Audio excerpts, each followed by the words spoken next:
Hello there, beautiful people. My name is John Daba, and I am a lover of Jesus.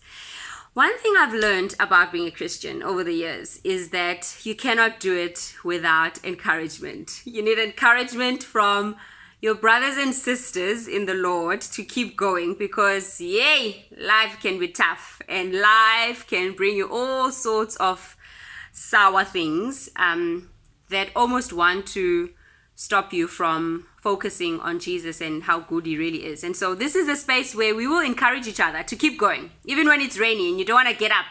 You don't want to do the things that you know you are called to do, but you will get up because you've got brothers and sisters who are praying with you and who are walking the same walk with you. So I'm not a very organized person.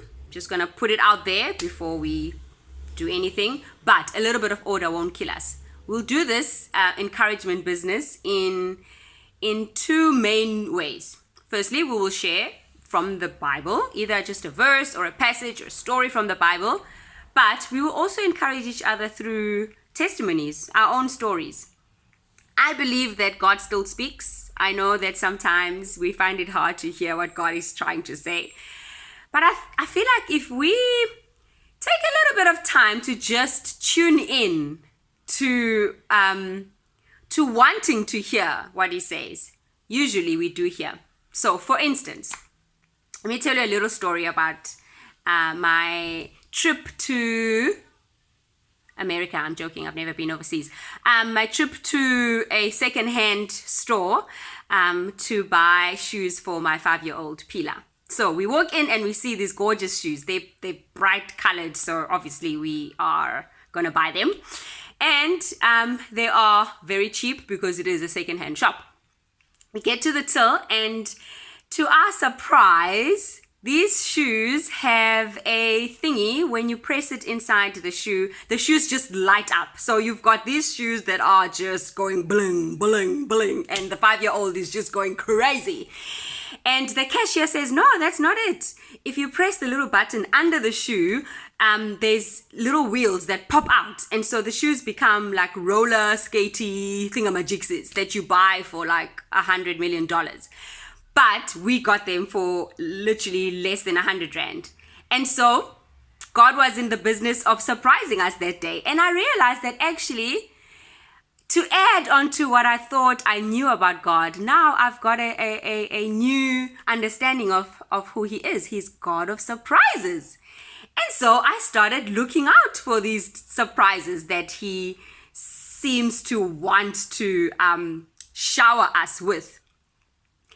And I've been caught appreciating my husband a little bit more these days because like he would say something and I'm like, that's different. I've never heard that from B before.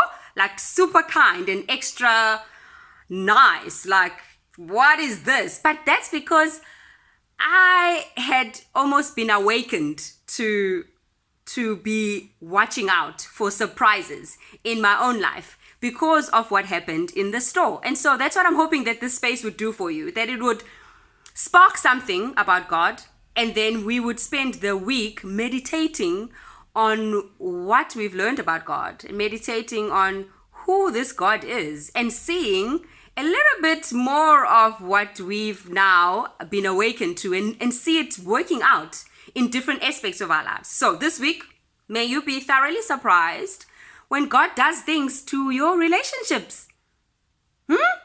Where you thought, no man, it's the end of the year, it's December, things are done, things are dead.